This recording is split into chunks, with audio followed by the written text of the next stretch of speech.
the first chapter is entitled as Bhoma or earthly. The devotional service as it is performed on the earthly planet. But later on we'll notice that actually the earth planet is the ultimate place for rendering devotional service. In order to go back to Vrindavan, one has to come back to the earth planet. Even in order to get out of this material nature, one has to come back to the earth planet. We will notice in second chapter that Gopkumar, he went up to Satyaloka and he attained the position of Brahmā. But then he came back to this earth planet and came back to Vrindavan. And as he rendered devotional service in Vrindavan, and he received further instructions from his spiritual master, he became qualified to get out of the material nature. And he actually penetrated through the coverings of the material nature, universe, and went to the spiritual sky. And even when he was in the spiritual sky, even when he was in Dwarka, from Dwarka, he came back to the earth planet. And in Vrindavan, on this earth planet, this place, this particular place, actually this Vrindavan is non-different from Golok Vrindavan. And if one wants to go back to Golok Vrindavan, then he has to come back to this earth planet, even from Vaikuntha Loka, even from Dwarka. And then, by performing Sankirtan, Sankirtan means the congregational chanting of the holy name. That's the best way to glorify the Supreme Personality of Godhead and receive His mercy.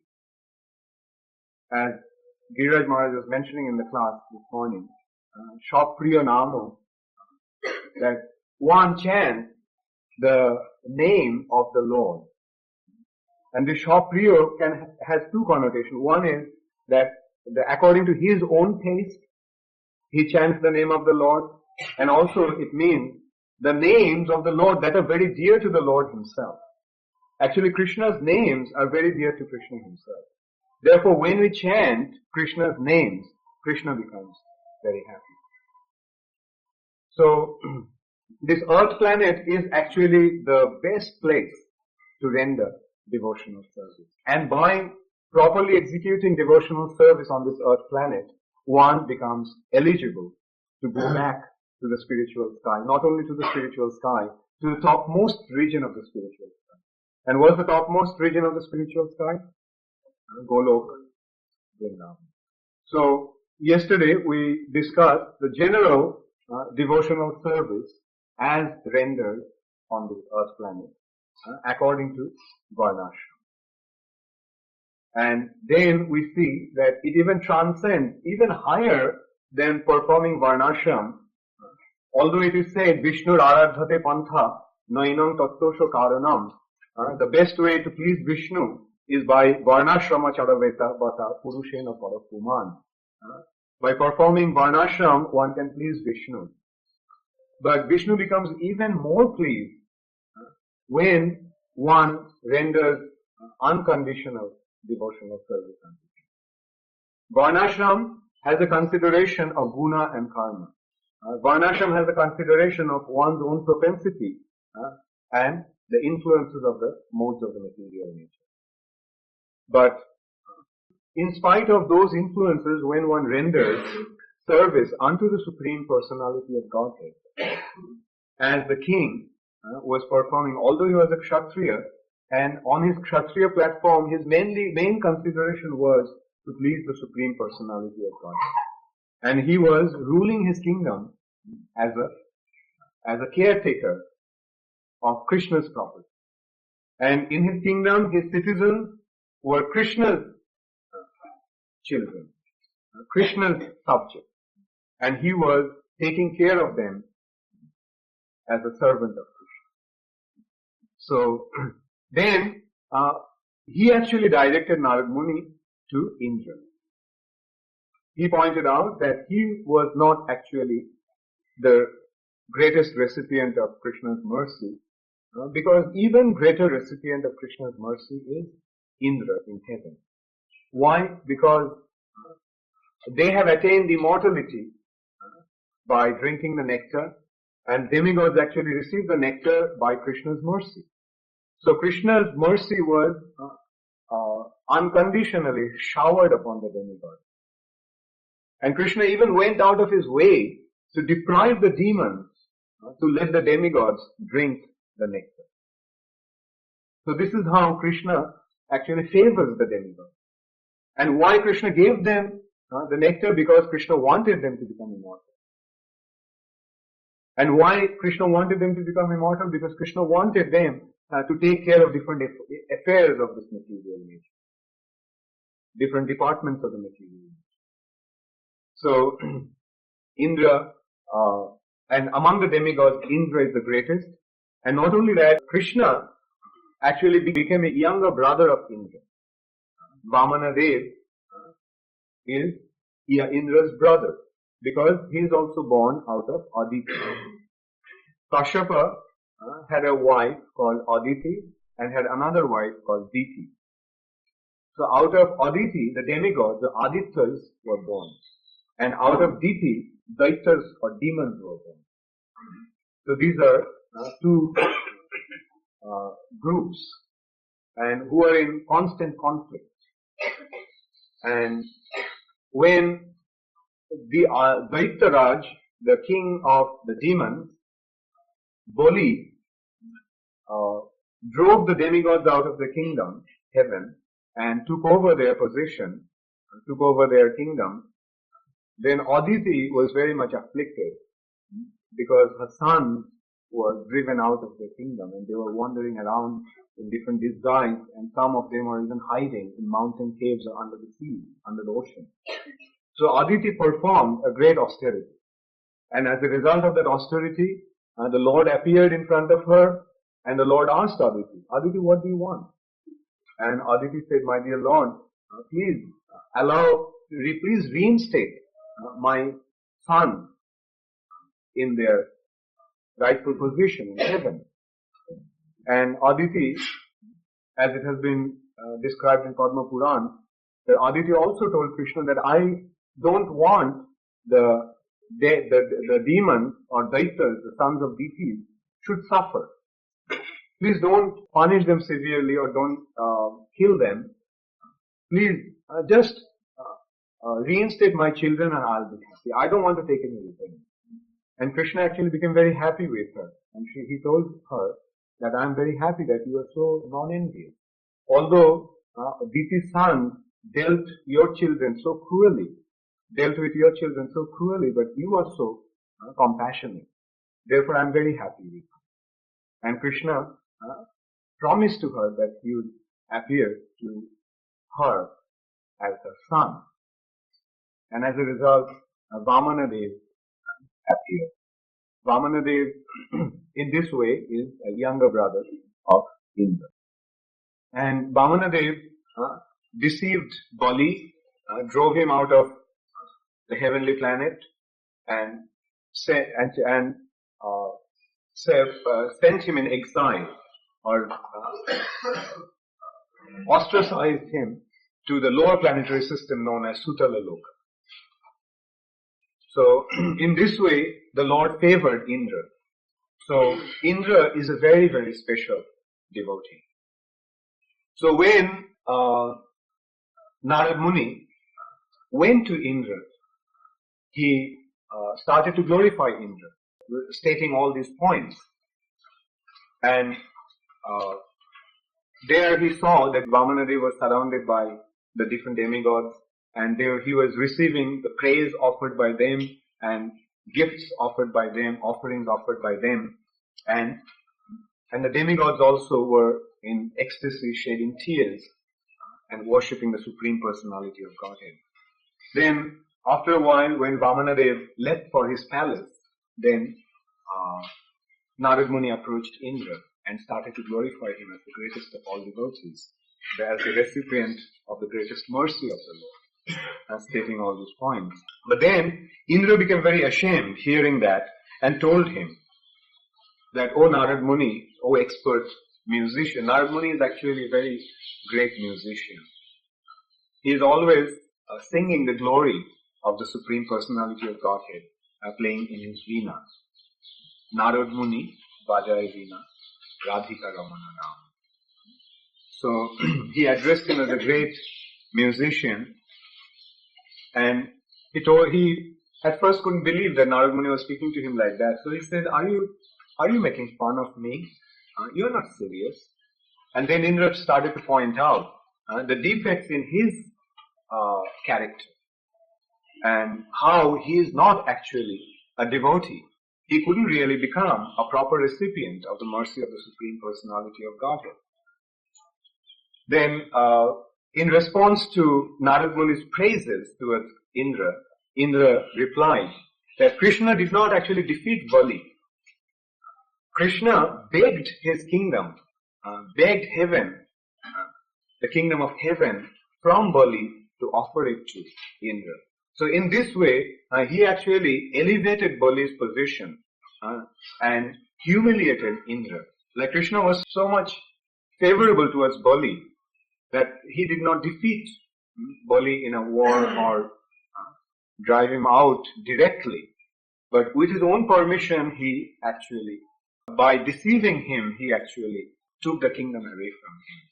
Then he admitted that he has various contaminations in him. Those contaminations are pride, lust, greed, anger, etc. Indra becomes very proud of his position. There are many instances when Indra becomes proud, and as a result of that he suffers. Actually, all these detrimental qualities breed misery. Lust, greed, anger, pride, etc. Once Durvasha, he was coming from the heavenly planets, and he offered Indra the flower garland that he was wearing on his head. And Indra received the garland, and he placed it on the head of Oiravat, his elephant. And Oiravat just took the garland and he threw it away. And Durvasha became very angry. He said, "You're so proud. You are disregarding my offering. You don't know who I am." So he said that I curse you that Lakshmi will leave you. And as a result of that, the Lakshmi Devi left the heavenly planet. And that's why the demigods had to churn the milk ocean. The reason behind churning of the milk ocean was to reinstate Lakshmi, or to bring Lakshmi back. And out of churning of the milk ocean, Lakshmi Devi came out. So Indra sometimes gets very proud. Indra becomes very lusty.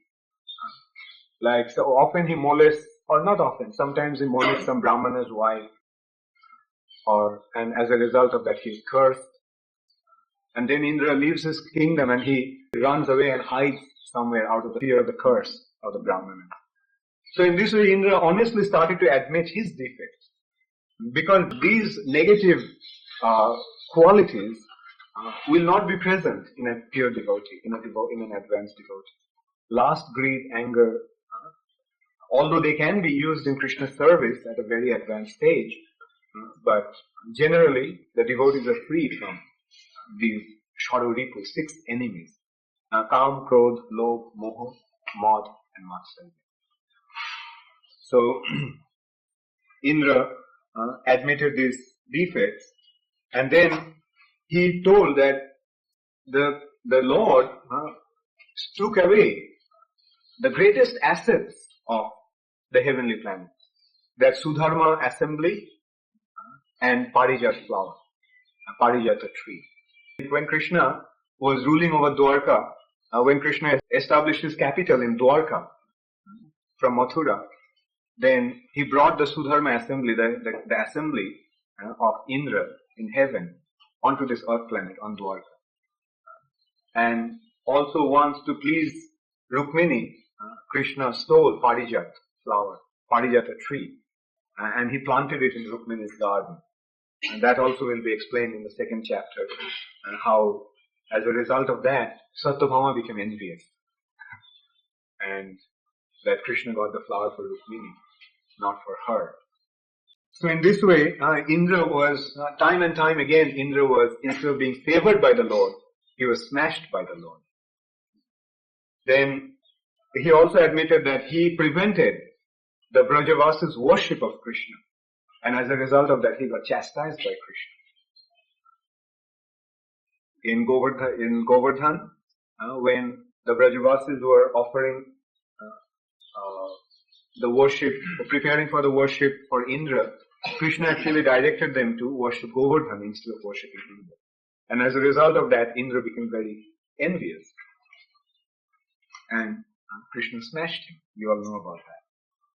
Then also he admitted that he burned Khandava forest, which was very dear to Indra. Once Agnidev, the god of fire, the controller of fire department, was suffering from indigestion. Because in some fire sacrifice, he ate so much ghee that he suffered from indigestion. And so in order to satiate or in order to cure his indigestion, he had to eat something. He had to eat something huge, something vast. So the only thing he could eat or to cure his disease of indigestion was a Khandava forest. And that Khandava forest was very dear to Indra. And in Khandava forest, Indra's friend Takshaka was there. So when Agni tried to eat that forest, that means burn the forest out, Indra came and started pouring rain. So in this way, Indra's, Agni's endeavor to eat the forest was defeated by Indra. So then Agni approached Krishna and Arjuna. And Krishna and Arjuna supported Agnidev and agreed to help him eat the forest, provided Agnidev would give the proper chariot to ride on and proper bows and arrows to fight with. So Agnidev at that time gave Arjuna the Akshaya Tun, the carrier of arrows that would never end. It was an unending, that has an unending supply of arrows. And Gandiva bow, and he gave Arjuna the Kapidhwaj chariot. So with the chariot, Krishna was driving the chariot and Arjuna countervailed the attack of Indra. And it has been described that they were moving so fast that it looked like a Alata Chakra, that is when you take a fire and move it, then you see the fire all around, like a circle of fire. The chariot was moving like that. It looked like an Alata Chakra, a circle of fire. And not only Arjuna defeated, Arjuna prevented the animals to run away because Agnidev had to eat all the animals. So in this way, Arjuna, Indra has been humiliated time and time again. So he said, where is the Lord's mercy you're seeing in me? Like on the other hand, I am seeing that I am constantly being chastised by the Supreme Personality of Godhead. Then Indra told Narad Muni that the real devotee actually is Brahma, Narada's father. And the reason why Brahma is the greatest devotee, far greater devotee than Indra, because he admitted that in one day of Brahma, 14 Indras appear. And one day of Brahma consists of 42,000 yugas of the demigod. Like our calculation of a yuga is Satya, Treta, Dwapar and Kali. Now four yugas together make a Divya yuga, or the yuga of a demigod. 4,000 yugas of the demigod is the day of Brahma. And then he is the creator and controller of the nature. Thousand-headed Lord Mahapurusha always resides in his abode and personally accepts the sacrifices performed by him. Therefore, Brahma is the dearmost devotee of Sri Krishna. He is non-different from Sri Krishna. Now, Sanatana Goswami made a point here that to justify the statement that Brahma is non-different from Krishna. Why? Because sometimes Krishna himself takes up the role of Brahma. So that is Hiranyagarbha, Brahma, is Vishnu Tattva. But Vairaja Brahma is a living entity. Sometimes Brahma is a living entity, sometimes Brahma is a Vishnu Tattva. Therefore Brahma's position is very, very elevated. So Narad Muni then went to Satyaloka and he started to glorify Brahma. He went and said, my dear father, you are the greatest devotee of the Lord, you are the greatest recipient of Lord's mercy. And he started to mention why. But Brahma considered that to be a blasphemy. And he covered his 8 ears with his 8 hands and started saying, I am his servant, I am his servant. Dashoshmi, Dashoshmi. Because a devotee never wants to hear that his position is equal to the position of the Supreme Personality of God. A devotee always considers that he is the servant of the Supreme Personality of God. Like, although in the scriptures it has been mentioned that the spiritual master is non-different from the Supreme Personality of Godhead, and although disciples look up to the spiritual master as non-different from the Supreme Personality of Godhead, the spiritual master never thinks that he is anywhere anything else but a humble servant of the Supreme Personality of God. Shakshad haritvena samasto shastrai ruktas tatha bhav bataeva sadhi kintu prabhurja priya eva tasya. The spiritual master always considers himself as a servant. So that is the position of a devotee. That is the attitude of a devotee. He always thinks that he is nothing else but a humble servant of the Supreme Personality of God. And that makes the devotee's position so wonderful. Although so much of glorification is offered to a devotee, but a devotee never accepts them for himself.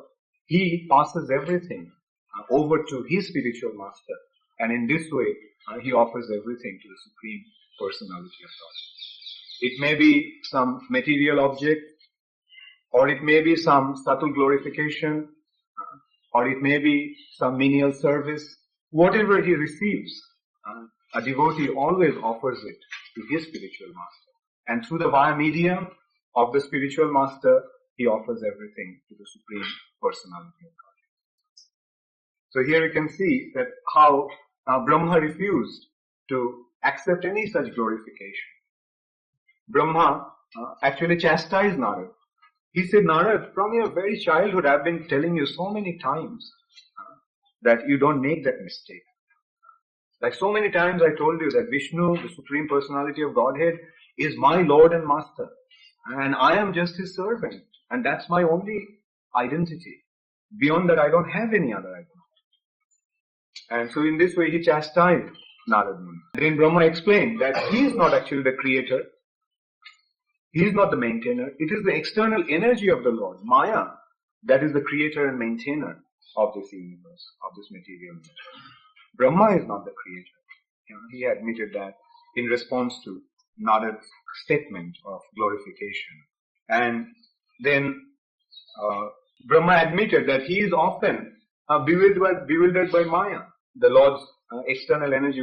The Lord's external energy is the supreme controller of this material nature. And even Brahma gets bewildered by Maya. And then he admitted that due to the influence of Maya, he develops pride and forgets the supreme position of the Lord. Actually, that is the bewildering potency of the Lord, Maya. Maya makes people forget the supreme position of the Supreme Personality of Godhead and living entity's eternal relationship with the Supreme Personality of God. That is the avaranatmika and vikshepatmika energies of the Lord, the external potency of the Lord. Maya acts by covering avaranatmika and vikshepatmika, taking him away from the Lord. Then Brahma admitted, although Narad told him that he lives for such a long time, but Brahma said, although I live for such a long time, but still I am afraid of time. You are thinking that I have such a long span of life. But actually I am afraid of time. Because I know someday I have to die. Although according to your calculation you may think it's a long span of life, but according to my calculation it's only 100 years. So then he worships the Lord in order to attain liberation. So Brahma admitted that his devotional service to the Lord is not unconditional. It is conditional. And that is he worships the Lord for liberation. So here we can see the devotional service on the earthly platform is actually not pure devotional service as it has been described here up to Brahma. They are actually mixed devotional service. And this mixed devotional service is tinged with what? Karma and Jnana. So up to Indra Loka, it is karma. Devotional service for material enjoyment. But then beyond Indra, which will be explained later on, beyond Sarvaloka, in Mahaloka, Tapaloka, Janaloka and Satyaloka, the devotional service is on the platform of Jnana. So up to Satyaloka, the devotional service is tinged with Jnana and Karma. So even Brahma is worshipping the Lord to attain liberation, as it has been stated here by Brahma himself. He does not have any devotion to Krishna's lotus feet. He constantly worries about not committing offenses to his lotus feet. Brahma is always in anxiety because he committed so many offenses that he is afraid to commit any more offense. And he admitted that, he gave benediction to Hiranyakashipu to protect his devoted Brahma. And Brahma also admitted that he was actually afraid to approach the Lord when he came to his house, Lord Narasimha. Brahma could not approach the Lord when the Lord became so angry due to the offenses he committed to Brihad Bhagavatamrta. Hiranyakashipu committed so much offenses. The Narasimha, the Supreme Personality of Godhead, became very, very angry. And even after killing, his anger did not subside. And it seems that the whole creation is going to fall apart due to the Lord's anger. And no one could actually approach the Lord. Even Lakshmi Devi could not approach the Lord at that time. But Brahma actually pushed Prahlad. So Prahlad went and pacified the Lord. That of course will be discussed later on. And all his followers also commit offenses. Like all Brahma's followers also commit offenses to the lotus feet of the Lord. Like Indra, Chandra, Varuna, Jama. They at different times, they commit, not only Brahma committed offenses, but his followers also committed offenses. And actually the offense of the followers falls back onto the part of it goes to the leader. Generally 1/6 of the piety and 1/6 of the sin goes to the leader that the person is following. He himself also stole Krishna's friends and calves. And during Krishna's Vrindavan pastimes, Brahma stole Krishna's cowherd boyfriend and the calves. And of course, Brahma, when he realized the mistake that he made, he became very repentant. And he came to the Lord and begged forgiveness. And Krishna actually forgave him. He said, "No, Brahma, it's alright. No offense." But Brahma did not accept that consolation. Brahma performed a very long and severe austerity. And as a result of that austerity and penance that Brahma performed to atone for the offenses that he committed to the Lord, that the Lord appeared to him. The Lord appeared to him, but this time Brahma saw that he was looking different. His complexion was not dark, not like the dark monsoon cloud, but his complexion was like molten gold. And in this form, the Lord consoled Brahma. He said, "Brahma, why are you performing this? Why are you unnecessarily undergoing these austerities and penances?" Then Brahma said, "My Lord, I committed so much offenses to you by stealing your friends and and the calves and doubting your position as the Supreme Personality of Godhead. Then Krishna, in his golden form, consoled Brahma and said, "It's alright, Brahma, no offense. It's alright. So all your offenses, if at all there was any offense, has been forgiven." Then Brahma asked, "How come you have appeared in this wonderful form? I have never seen you before in this form." Then the Lord said that actually I appear in this form only in Kali Yuga.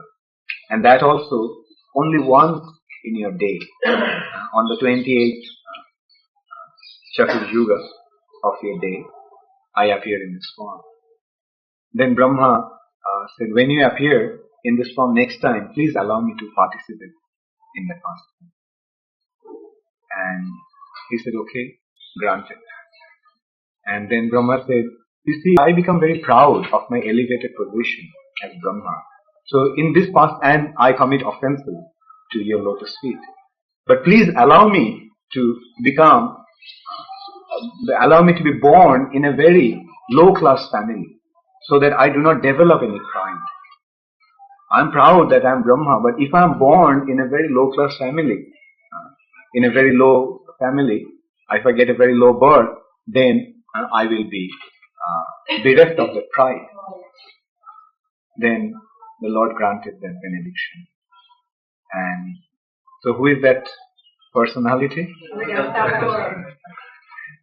In Chaitanya Mahaprabhu's pastimes. But Brahma then told Narad Muni that actually the real devotee of the Lord is Śiva, Lord Śiva. Lord Śiva is the dearest devotee of Sri Vishnu because he is known to be his friend. Lord Śiva is a friend of Vishnu, where Krishna treats Lord Śiva as a friend. There is no one in this universe as dear to the Lord as Lord Śiva, because then he mentioned the point. Why? Because he renounced all opulence of this world due to the transcendental joy of drinking the nectar from his lotus feet. The sign of one's advancement is in renunciation. Bhakti parishanubhavo biroktir annatra cha. As one develops devotion to the lotus feet of the Lord, one becomes detached, actually disgusted. Virakti means disgusted. One becomes disgusted to this material nature. Now Lord Śiva is so ecstatic, he is such a great devotee, and he is experiencing the nectar of the Lord's devotional service so much so that he has become completely detached from this material attachment. He doesn't have any desire or any inclination to enjoy this material nature, although he is the husband of Mahamaya. Mahamaya is the controller of this material nature, and Lord Śiva is a husband, but still Lord Śiva is completely detached. That is the position of an abodhut. When one develops such intense love for the Supreme Personality of Godhead that he becomes completely unconcerned about the affairs of this world. He completely forgets about this material nature. And of course, it's not an artificial position. It's a natural state of elevation. Like again, as Giriraj Maharaj was mentioning in this class this morning, that as one experiences different aspects of mercy of the Lord through his different senses, he forgets about he becomes completely unconcerned about other senses. Like when he smells the fragrance of the lotus feet of the Lord, then his whole consciousness is concentrated only on smelling. And all the other four senses become ineffective or non-functional. Or when he hears the beautiful sound of the Lord's voice or Lord's flute, then other senses become numb, and his whole consciousness becomes just hearing. Similarly, touching and tasting, and so on and so on. So in this way, where one becomes so much internalized due to his pure devotion to the Lord that he loses his awareness of his surrounding in this material nature. That's why Rupa Goswami pointed out that Bhakti Parishanubhavo Viraktir Annatra Chaikasha. That as one develops his love for the Lord, he becomes detached to other material aspects. They are detached to this material nature. And also it is mentioned that Bhakti Devi has two sons. What are the names of Bhakti Devi's sons? Jnana and Vairagya, knowledge and renunciation. Just as when the mother, just as the children follow the mother, similarly wherever Bhakti Devi is, her two sons, Gyan and Vairagya, are also there. And knowledge and renunciation are also there with devotion. So as one develops devotion to the Supreme Personality of Godhead, he automatically, spontaneously develops detachment and knowledge. Then he's saying, Lord Shiva is holding the Ganges on his head because the Ganges is coming from the lotus feet of the Supreme Personality of God. This is also, we have to go back to Vāmanadeva. When Vāmanadeva came, he simply wanted 3 steps of land to perform austerity from Boli Maharaj. So Boli Maharaj granted, but then Vāmanadeva expanded himself with 2 steps. He covered the earth planet and the higher planet. And not only that, the second step actually penetrated through the coverings of the material nature. There are 8 coverings, Ashtavaran of Prakriti. And then, also what is there outside the covering? Karuna Samudra, and the causal ocean. And the water came out through the pore that was the hole that was created by the toe of the Lord. And as if the water from Karuna or causal ocean came to wash the feet of the Lord. And actually that is a fact. Like that water washed the feet of the Supreme Personality of Godhead, and then it started to flow. And of course there is a reason why Lord Shiva is holding. Actually Bhagirath brought Ganges to this earth planet. Maybe one of these days I'll try to tell you the story how Ganges came to this world. Bhagirath was the grandson of, great-grandson of Sagar, King Sagar. Sagar was performing a horse sacrifice, and the horse was stolen by Indra, and it was tied down next to Kapil Muni's ashram. So Sagar's son, he has 64,000 sons, and they are 64,001 sons actually, and they all were rogues. They were all rascals. So they went and insulted Kapil Muni, and Kapil Muni burned them to ashes. And then Sagar went, and he was told that they can attain liberation only if they get the touch of Ganges. So Sagar's grandson Amsuman tried, but he failed. But then his son Bhagirath continued the effort. And as a result of Bhagirath's austerity, Ganga agreed to come. But Ganga had a concern that if she comes from the higher planet and falls on this earth, then the earth planet will be punctured with the force. So then Bhagirath asked then what to do. How can we make your arriving on the earth planet possible? Then Ganga said the only way it can be possible if Lord Shiva holds me on his head when I fall. So then Bhagirath performed further austerities and pleased Lord Shiva and made Lord Shiva to agree. And Lord Shiva then stood there on the Meru mountain, and then Ganga fell. And actually Ganga got lost in Lord Shiva's matted hair. So then that was another endeavor for Bhagirath to please Lord Shiva to release Ganga out of her head. But the reason why Lord Shiva is holding Ganga on his head is because Ganga is coming from the lotus feet of the Supreme Personality of God. Because Ganga is the Padodak. Pad means lotus feet, Udak means water of the Lord. Shiva can grant liberation to demigods like even Brahmā. Shiva has the right or the power to grant liberation to anyone, even to the demigods.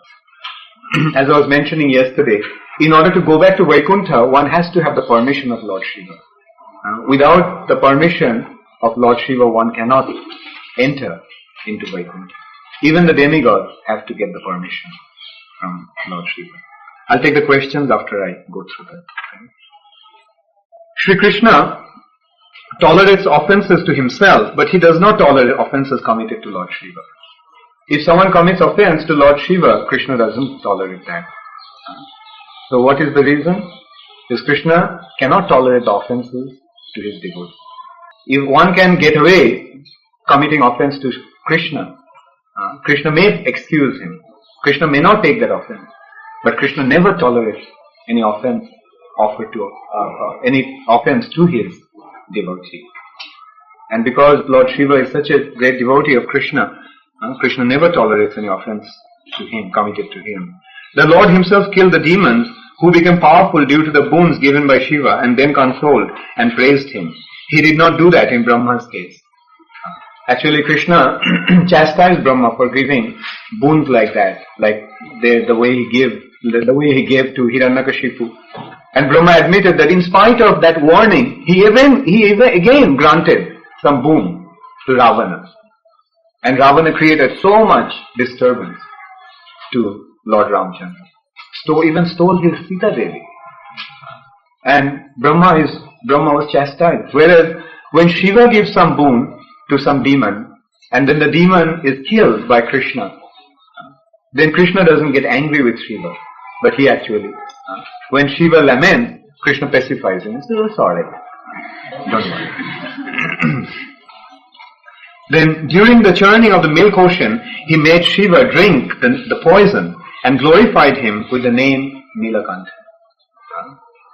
When Lord Shiva drank the poison that came out of the churning of the ocean, that poison, Kalkut, would have destroyed the whole creation. And in order to save the creation, Krishna asked Shiva to drink. And Shiva immediately went and drank that poison. In this way, the Lord Krishna glorified Shiva. And then the poison did not go any further down the neck of Lord Shiva. So it stayed on Shiva's neck, and that's why another name of Lord Shiva is Nilakantha, one whose neck is bluish. Brahma asked Narad to go to his abode beyond the 7 layers of this material nature and see how Krishna's mercy is being showered upon Lord Shiva. So this way Brahma directed Narada to Lord Shiva. So here ends the heavenly part of the 2nd chapter of Brihad Bhagavatamrta.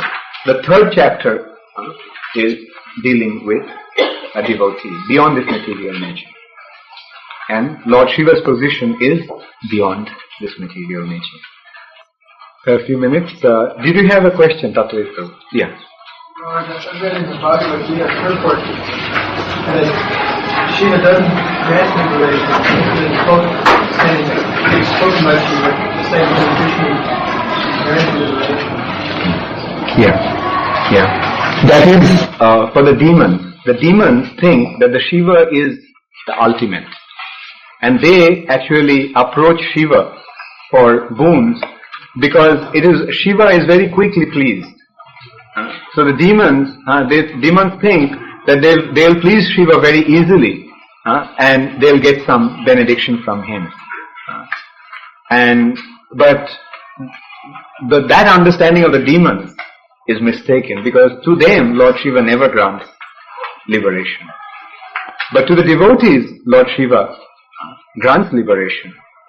When one is qualified, Lord Shiva allows him to get out of the material nature and enter into Vaikuntha. That's what has been pointed out here. Yes, Mataji.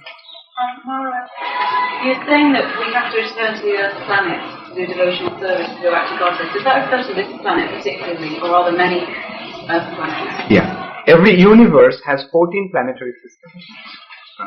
And every universe has an Earth planet. So the living entities from those universes have to go to that Earth planet. And in every earth planet, there is a Mathura Mandal and Vrindavan. And they have to perform devotional service through Sankirtan in order to go back to Golok Vrindavan. Yes, everybody has to go, in order to get out of the universe, everyone must get out through the earth planet, because the earth planet is the gateway out of the universe. In this universe there is one earth planet, that's this one. Yes? Why was, when Lord Brahmā was being chastised or punished by Krishna, he didn't think there was mercy? He didn't think he was getting Krishna's mercy? I mean, Lord Indra and Lord Brahmā both. When they were being corrected by Krishna, didn't think there was mercy? Yes, they considered it as Krishna's mercy. Naturally, a devotee thinks that whatever he gets from Krishna is his mercy. Right? But with a relative consideration, that was not the mercy. Not a favorable. Right, not a favor as such. Yes. But do we also have to come back into human form to get out of this form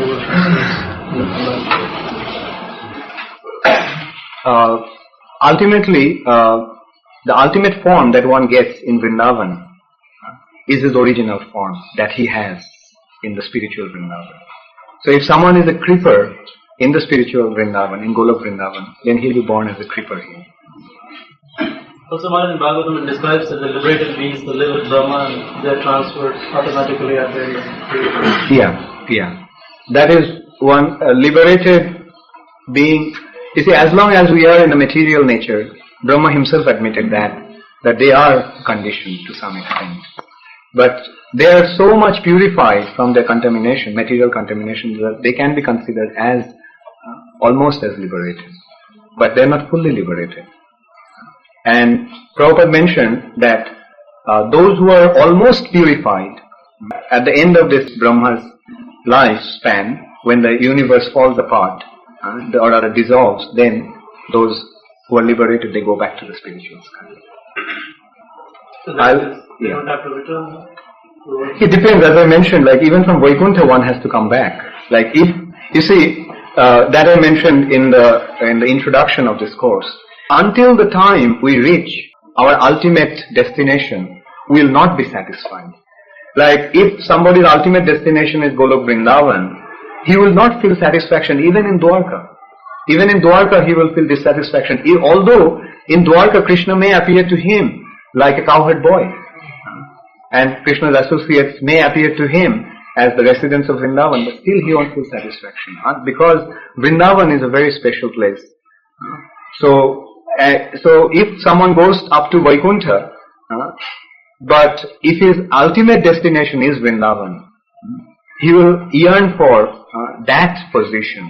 He'll hanker for that position. In order to go there, he'll have to come back to the earth planet and perform Sankirtan, as I say, in Vrindavan, home of Vrindavan. And then, by Krishna's mercy, he'll be elevated there. Shankarshna? Antuda Prabhu, I'll take your question. In the previous class, you said that Narada Muni, Acharya is traveling all over to find out Krishna. But we know that Narada Muni has seen Lord pastimes, the Lord Krishna is having 2,000 palaces. But his desire to glorify the traveler and also Acharya is preach. Okay, elaborate on this. Yeah, very good point. So this shows a preacher, for the sake of preaching, is willing to go anywhere. Right? He just doesn't want. Narada Muni is a preacher. Right? Actually, Narada Muni is the guru of everyone. Whenever we see that someone is getting the mercy of the Lord, Narada Muni comes and gives him the mercy first. Right? So Narada Muni is a preacher. So his main concern is to spread the glory of the Lord throughout the creation. Therefore, he is not so attached to just staying in Vrindavan with the Lord. So he leaves Vrindavan for the sake of preaching. Just as Srila Prabhupada did. Prabhupada left Vrindavan at the age of 70 and went to a hell called New York City.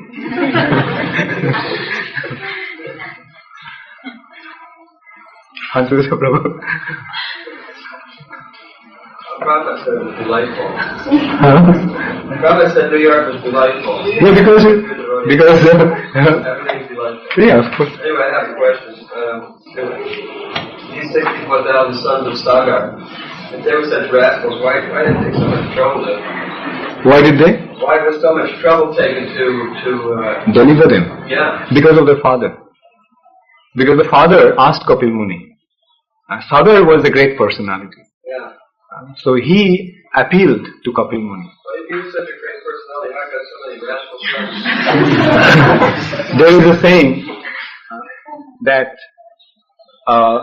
the banyan tree is so glorious, but its fruits are so disgusting that it's the food for the crows. I mean, the fruits of banyan trees are not actually offered. No, is not eaten by human beings. Or so another thing is that it happens often. The son of a great person can become a rascal. Like for example, Hiranyakashipu's son is Prahlad, is a devotee. But Prahlad's son is Virochan, who is again another rascal. Then Virochan's son is Boli, who again is a devotee. It means that the grandchild takes to the grandfather.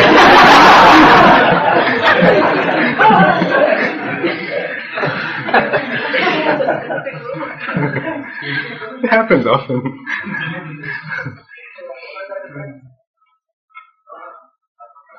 What is the first time of Virochan? How he was rascal? Virochan? What he did?